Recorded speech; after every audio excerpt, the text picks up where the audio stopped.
Là, on voudrait d'autres miracles, on en a 3, là, on ramène régulièrement à l'hôpital.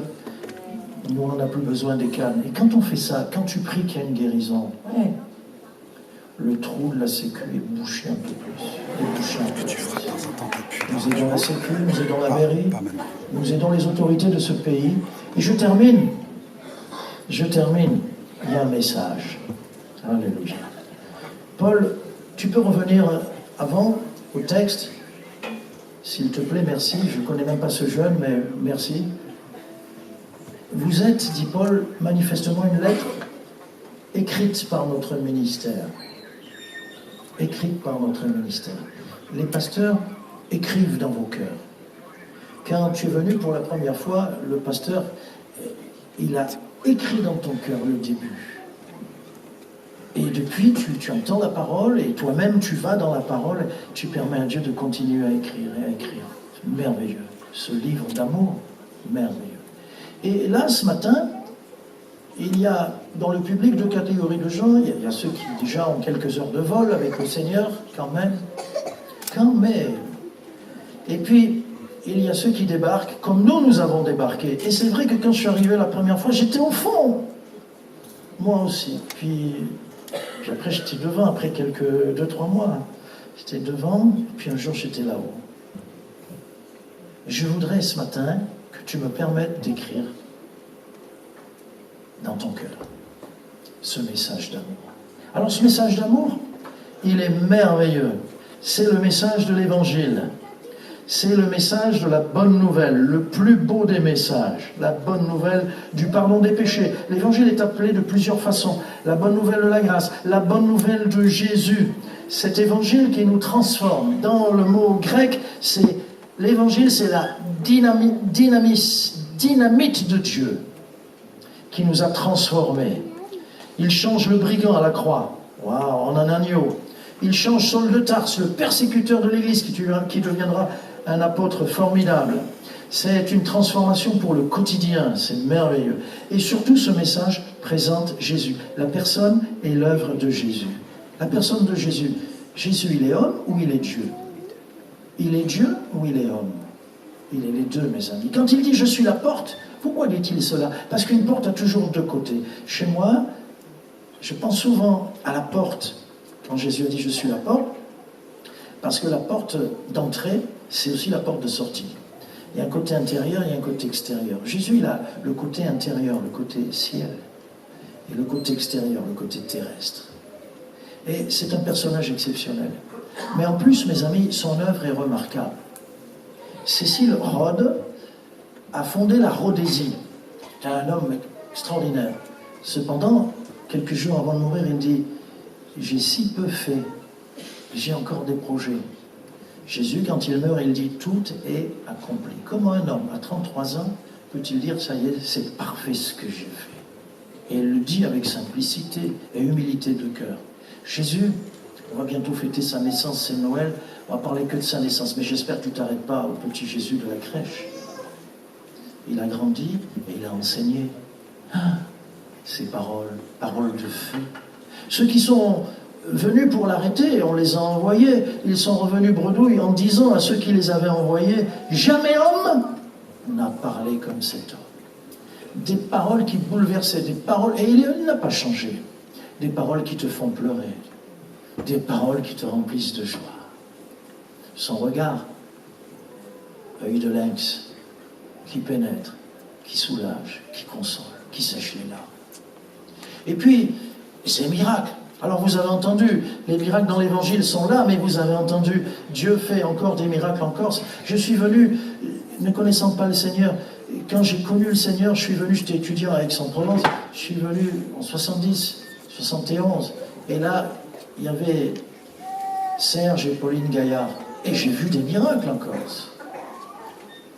Mais le Seigneur veut continuer. Et puis on pourrait aller plus loin, il est exceptionnel par sa sainteté. Sur la terre, il n'y a jamais eu un homme qui a vécu sans péché. On oublie que ça, c'est aussi exceptionnel. Qu'est-ce qui est le plus grand? Sa naissance virginale, ses enseignements, ses miracles, sa vie sur terre, et attendez, et sa mort, mes amis. Wow. Il meurt et quand il meurt, il est en train de prier pour ses bourreaux. Père, pardonne-leur, car ils ne savent ce qu'ils font. La mort, comme il l'avait dit lui-même en parlant de ce qu'il allait faire, le grain de blé va tomber en terre et va mourir. S'il meurt, il portera beaucoup de fruits. Il a été puni à ta place et à ma place. Il a été frappé pour que tu ne sois pas frappé. Il a reçu la condamnation pour que nous soyons pardonnés. Il a été attaché, retenu par les clous sur la croix pour que nous soyons libres. Oh Seigneur, tu es mort pour moi.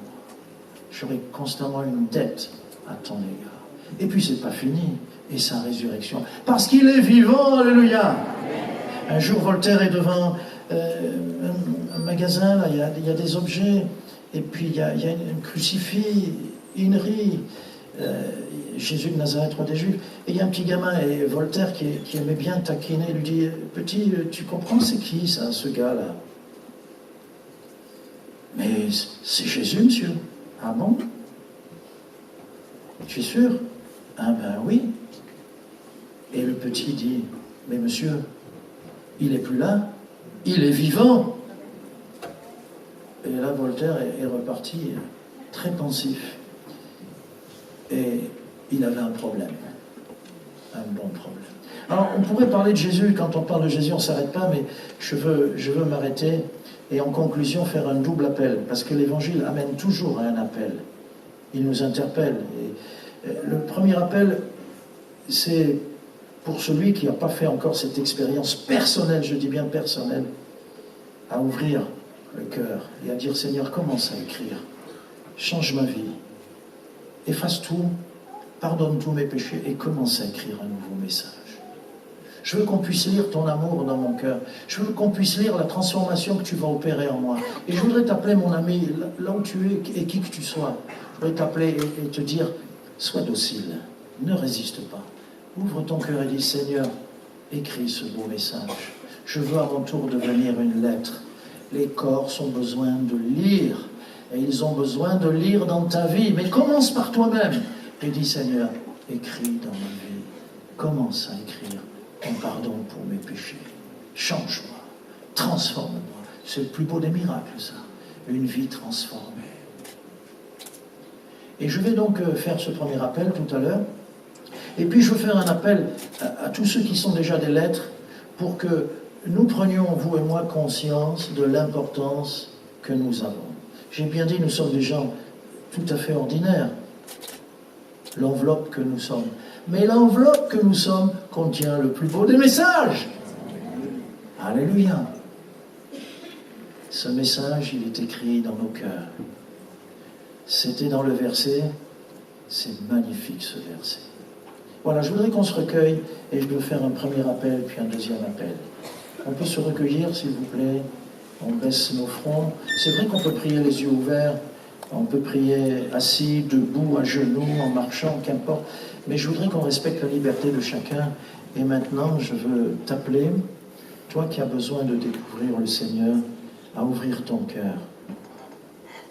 Pour qu'il enlève ce poids, le poids de ta conscience chargée, pour qu'il t'en débarrasse, pour qu'il te pardonne de la tête aux pieds.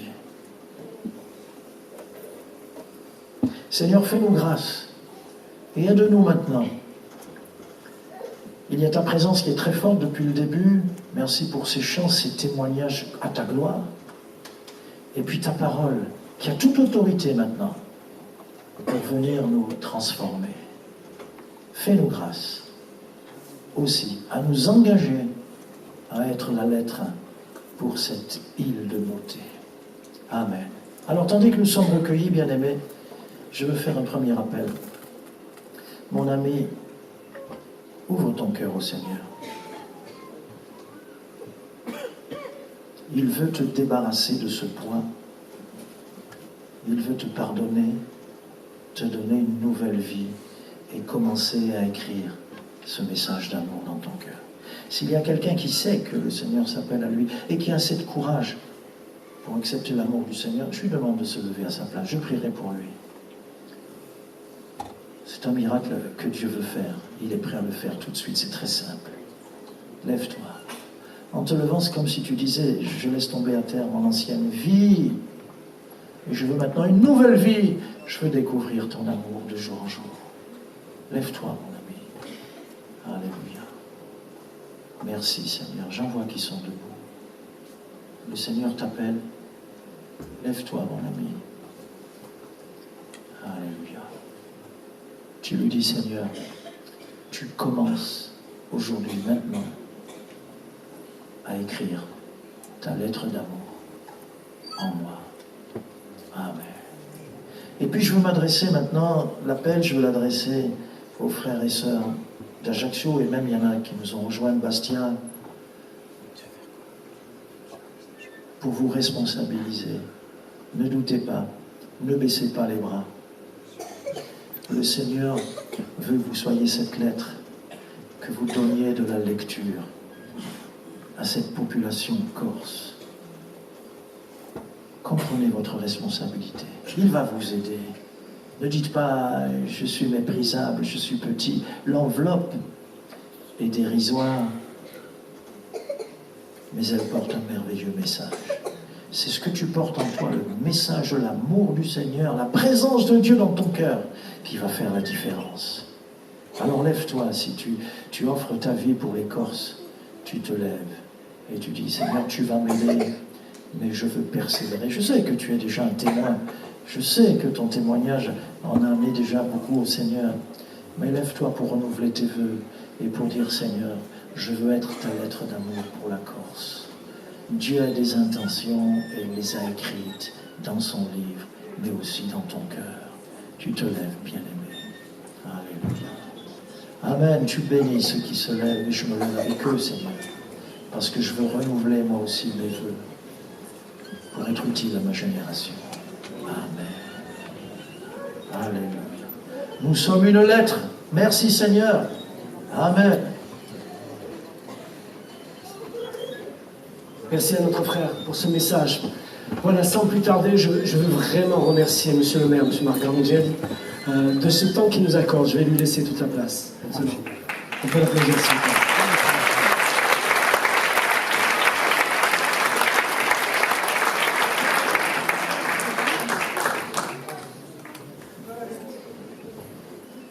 Bonjour à tous. Je voudrais vous remercier pour votre invitation. C'est avec beaucoup de bonheur que j'ai pu passer cette matinée avec vous. Vous dire que Ajaccio est votre ville. Elle est la ville de tous, de chacun. J'ai entendu parler de la séparation tout à l'heure entre les cultes et l'État, entre les cultes et les responsabilités du quotidien. Mais ça ne doit pas être négatif. Il faut que ce soit positif. Donc nous avons besoin, dans une communauté quelle qu'elle soit, de femmes et d'hommes qui croient, de femmes et d'hommes qui partagent les convictions. Ce que j'essaye de faire depuis que j'ai accédé à mes responsabilités, c'est de les recevoir toutes et tous avec la bienveillance nécessaire que me confère la confiance qui m'a été donnée. Donc je voulais vous porter ce message, qui est un message de sérénité, qui est un message d'espoir aussi, puisque ce que je crois sincèrement, c'est que les hommes et les femmes qui font pour les autres sont une espérance. Donc je veux vous dire merci et vous souhaiter le meilleur pour la suite.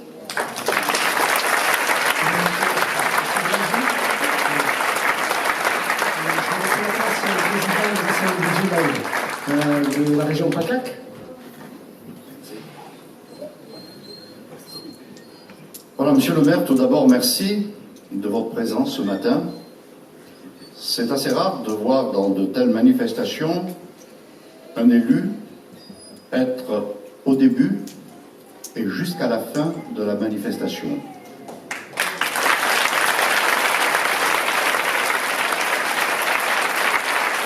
Le fait de vous dire merci, ce n'est pas simplement une parole de politesse, mais c'est vraiment avec le cœur, au nom de la communauté évangélique de Corse, puisque les 6 lieux où nous sommes implantés dans l'île sont ici représentés, et cette semaine je les ai parcourus, et c'est un plaisir d'être au contact des croyants et des incroyants qui s'intéressent quand même au message de l'Évangile. Et malgré votre agenda chargé, vous avez fait le choix de vous joindre à ce culte de reconnaissance et cela nous honore.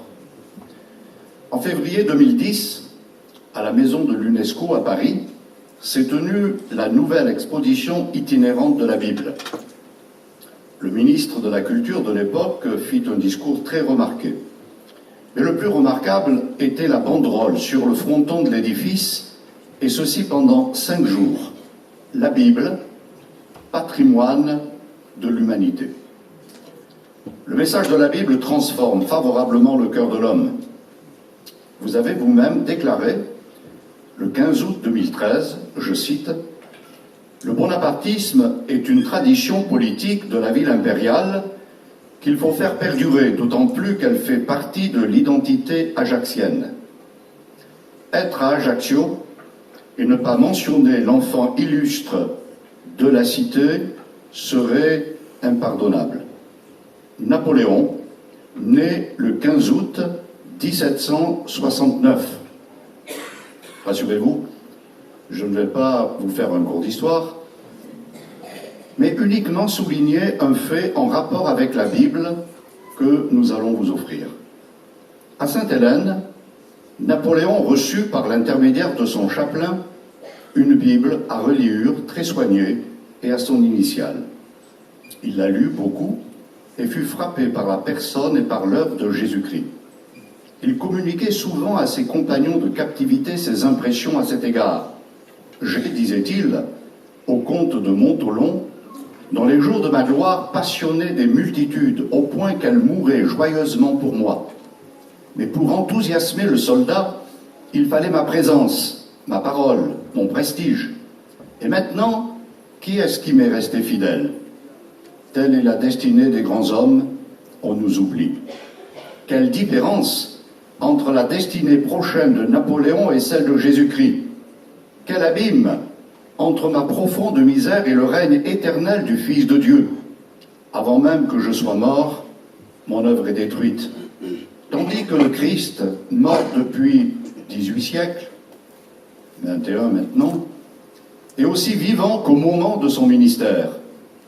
Loin d'avoir rien à redouter de la mort, il a compté sur la sienne. C'est le seul qui était plus vivant après sa mort que de son vivant. Le temps n'a pas seulement respecté l'œuvre du Christ, il l'a agrandie. En quelque endroit du monde que vous alliez, vous trouvez Jésus prêché, aimé, adoré. Sur quoi avons-nous fait reposer notre pouvoir?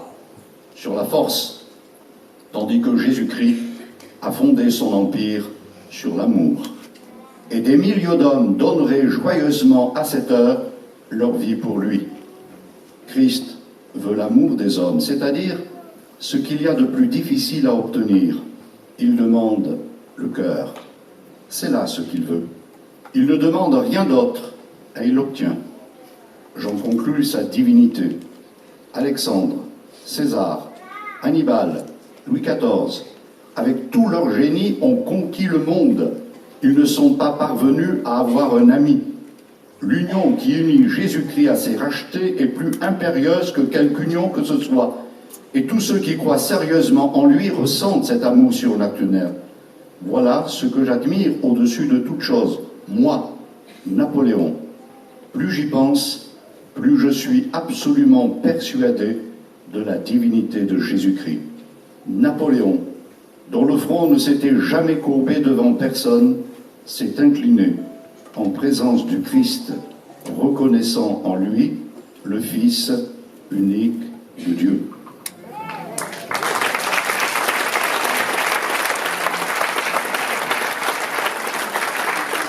Monsieur le maire, nous allons vous offrir cette Bible, souhaitant que son message vous soit en bénédiction et vous aide à conduire la cité dans la prospérité.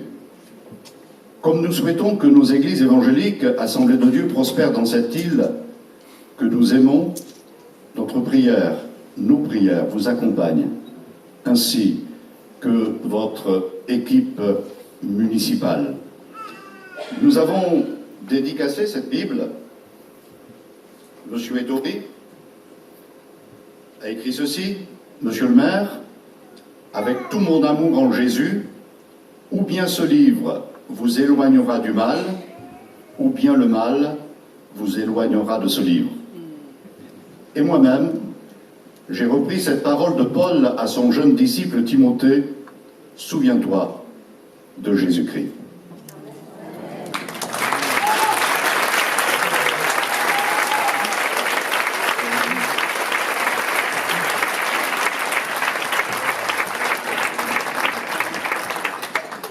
Juste un instant, je voudrais qu'on se recueille tous ensemble et je voudrais que le pasteur M. Liste puisse prier pour vous et pour cette belle ville d'Ajaccio, pour cette belle île, d'accord? On pourrait peut-être tous se lever, si vous voulez bien. Je vais pas vous l'apprendre, monsieur le maire, en s'occupant des autres. On a besoin d'aide. Je crois qu'on a besoin du divin. Ajaccio en a besoin, la Corse, le monde entier a besoin du Seigneur. On va se courber ensemble, on va l'invoquer, et selon son amour, on me l'a rappelé ce matin, il va étendre sa main et il va bénir. Merci Seigneur pour le message de l'Évangile, ce message qui a transformé nos vies, ce message qui nous permet de nous tenir devant toi et de t'appeler notre Dieu, t'appeler notre Père. Le monde a besoin de toi, cette terre de Corse a besoin de toi, cette ville d'Ajaccio a besoin de toi, les autorités de cette ville ont besoin de toi. Seigneur, les choses ne sont pas faciles et semblent même de plus en plus difficiles. C'est pourquoi, plus que jamais, nous avons besoin de toi. Nous faisons nôtre cette prière des disciples d'Emmaüs. Seigneur, le jour décline, le soir approche. Seigneur, reste avec nous. Nous remettons entre tes mains Monsieur le maire qui nous a fait l'honneur d'être avec nous ce matin. Que ta grâce soit sur lui, sur le conseil municipal, sur la famille du maire aussi. Que ta grâce soit là sur les uns et les autres. Merci pour ta présence. Merci pour l'onction de l'Esprit. Merci pour ta bénédiction. Dans le nom de Jésus, notre Sauveur. Amen. Amen.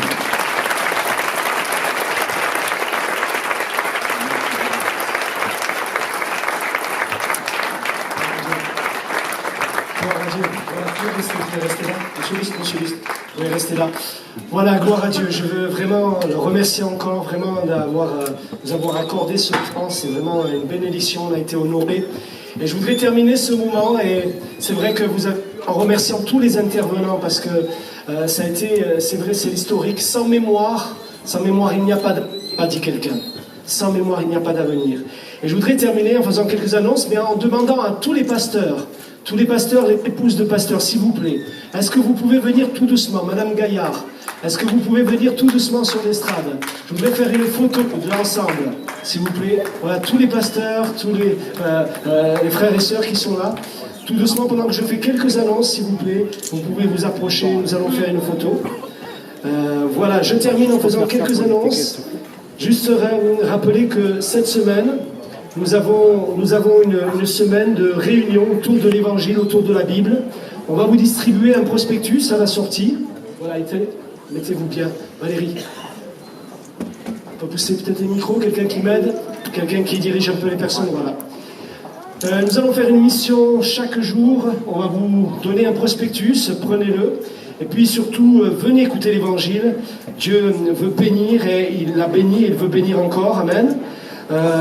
Également aussi, nous voulons vous offrir le Nouveau Testament. Deuxième partie de la Bible. Et qui est important aussi à vous qui êtes nouveaux, vous qui venez peut-être pour la première fois, vous qui ne connaissez pas l'Évangile. On ne veut pas que vous repartiez sans la parole de Dieu. Prenez ce Nouveau Testament, vous allez à la table d'accueil à la sortie et vous pourrez donc vous le procurer. Il y a marqué « Trouvez l'espoir dans les évangiles ». Vous voyez, il y aura aussi également des conseillers, vous pourrez parler, si vous voulez parler avec des pasteurs, n'hésitez pas de venir les voir. Et donc, également, concernant tout cela, je vais essayer de faire assez rapidement. Cet après-midi, je vais demander à Madame Oujibou de s'approcher rapidement. Madame Oujibou, Fatima, si elle peut s'approcher rapidement. Cet après-midi, nous avons la joie d'avoir 2 projections de films qui sont vraiment très bien. À 15h, nous avons le film Jésus l'enquête. Alors, à 15h pile, le film va démarrer. Donc, on vous invite vraiment à pouvoir venir, inviter des personnes. C'est une histoire vraie. Et voilà donc à 15h. À 17h30, un autre film, je laisse Madame Mouchibi. Bonjour. Alors juste vous dire qu'à 17h, c'est 17h, c'est ça? Donc nous avons le film qui retrace la vie de Saint-Augustin et nous vous invitons à venir et à inviter vos amis aussi. Donc c'est un film qui a été fait par notre directeur et c'était très intéressant de voir sa conversion, Saint-Augustin avant, le philosophe, Saint-Augustin qui se convertit.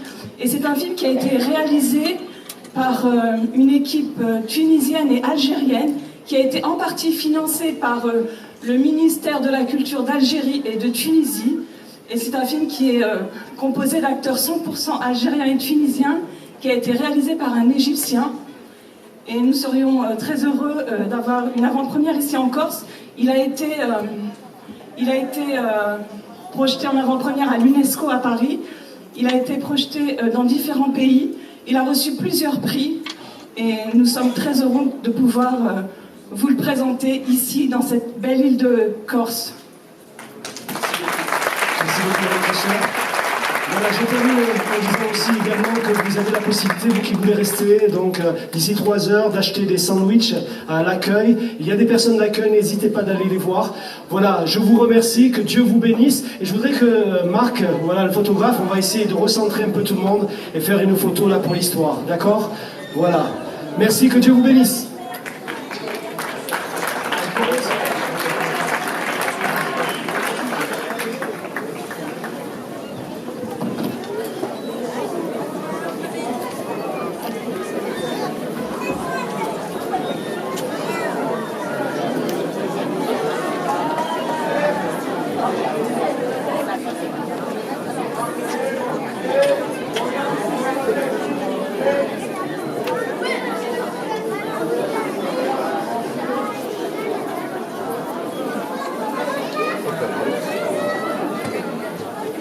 Je casse rien. Ouais, Voilà.